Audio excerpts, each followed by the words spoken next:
President, consent that Senators Blunt, Blackburn, and I be permitted to speak for up to 5 minutes each prior to the scheduled vote. Without objection. Madam President, I'm here today to discuss the crisis at the border. Unfortunately, it's not getting any better. In fact, it's getting worse by any measurement. The flow of illegal drugs, illegal migration continue to surge.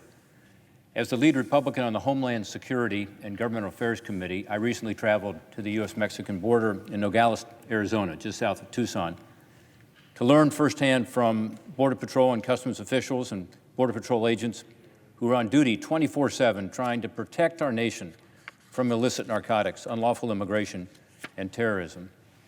It was my third trip to the border in the past year, and like other trips, what I saw was alarming. Officials at the port of entry told me about the increasing and more sophisticated efforts to smuggle illegal and deadly drugs into the United States. They showed me some of the x-rays that have been taken of some of the vehicles where the smugglers are cleverly hiding these illicit narcotics into compartments. And by the way, this is deadly stuff. This is mostly now the illicit drug called fentanyl, which is a synthetic form of opioids that, according to the Centers for Disease Control, is probably killing about 2/3 of the people who are dying from overdoses. And the number of overdose deaths in this country is at record levels. During the year of 2021, we believe it's going to exceed 100,000 individuals, record levels. So why aren't we scanning more of these vehicles for drugs and other contraband? The best numbers we have are that currently less than 2% of the passenger vehicles and less than 20% of the commercial vehicles coming into the United States are scanned for illegal drugs like this deadly fentanyl we talked about. That's just unacceptable. A smuggler with multiple pounds of fentanyl concealed in hidden compartments needs to know that there is no chance of getting across our border without some kind of search. It's not just a gap in our security, it's a gaping hole in our security, and it's resulting in lives being lost. In my home state of Ohio, where we've got a big issue with opioids, but also all across America. In a sense, every state is a border state now. Last year, Customs and Border Protection seized nearly 10,000 pounds of deadly fentanyl. That's a 40% increase from 2020. But as officers on the line told me when I was down there recently, most of it's getting through.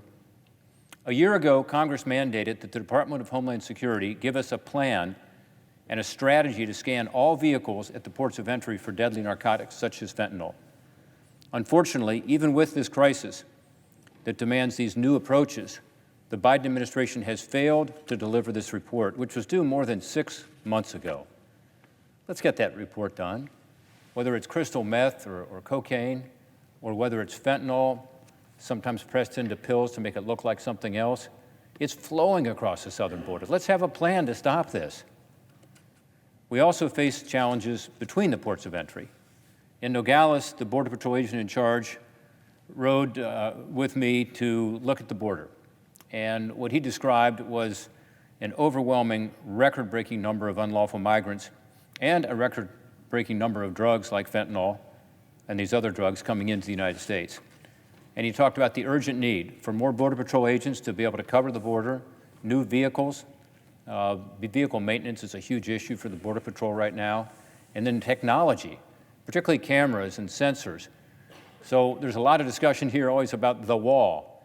But what's really important about a fence or a wall is the technology that goes along with it. And when the Biden administration came in and they stopped construction of the wall, what they really did was they stopped the technology.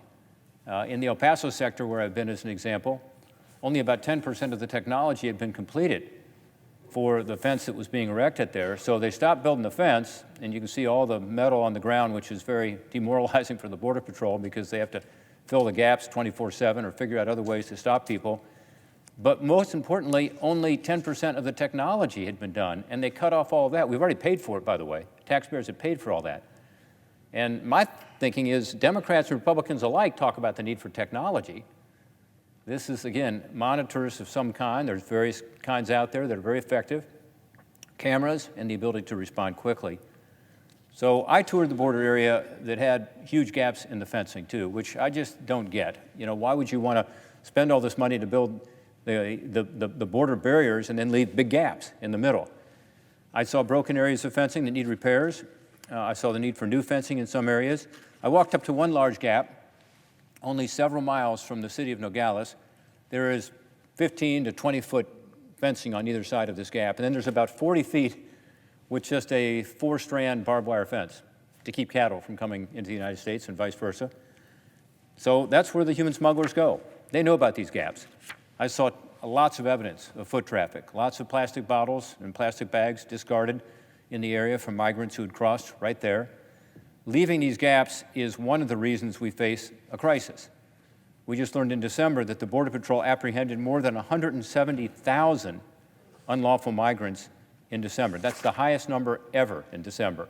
And by the way, people say, well, this is seasonal, so it'll stop in December and January because it's colder and people aren't going to go, or when it's really hot in July, August. That's not happened.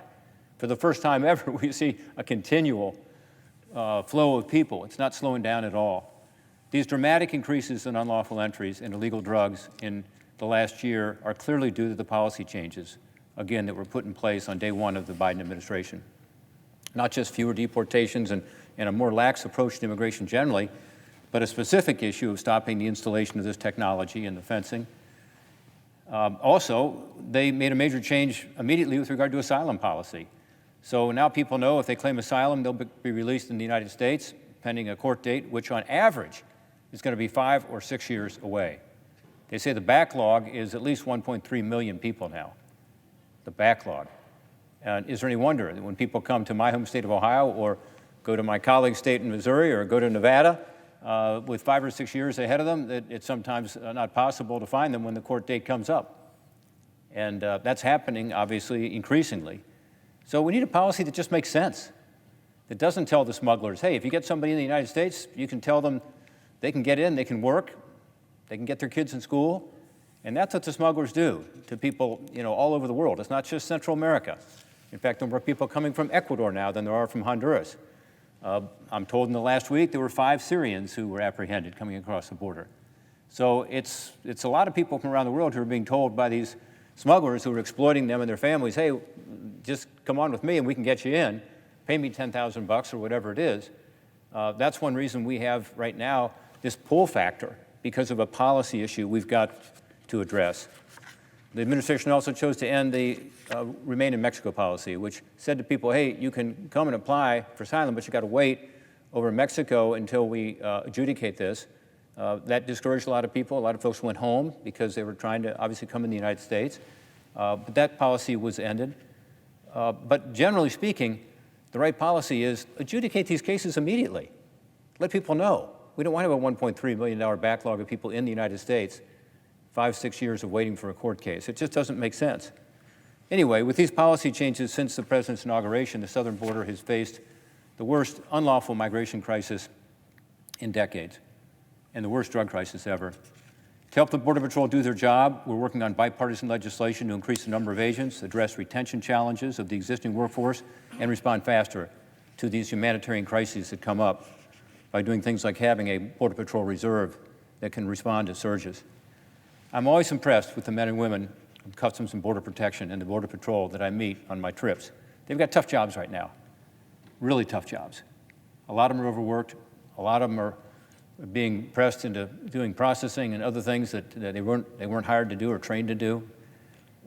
It's tough, and we're making it even tougher with policies we're putting out here in Washington. The ongoing crisis is clear and persistent, no longer seasonal. I urge the Biden administration to change course, stop the policies that send the green light to these human smugglers to be able to exploit migrants and families all over this hemisphere and elsewhere now, and stop giving a green light to the drug traffickers. Instead, provide Congress with a plan to deter illegal immigration, to detect and deny deadly drugs from crossing our border. America's national security depends on it. American lives depend on it. I yield back.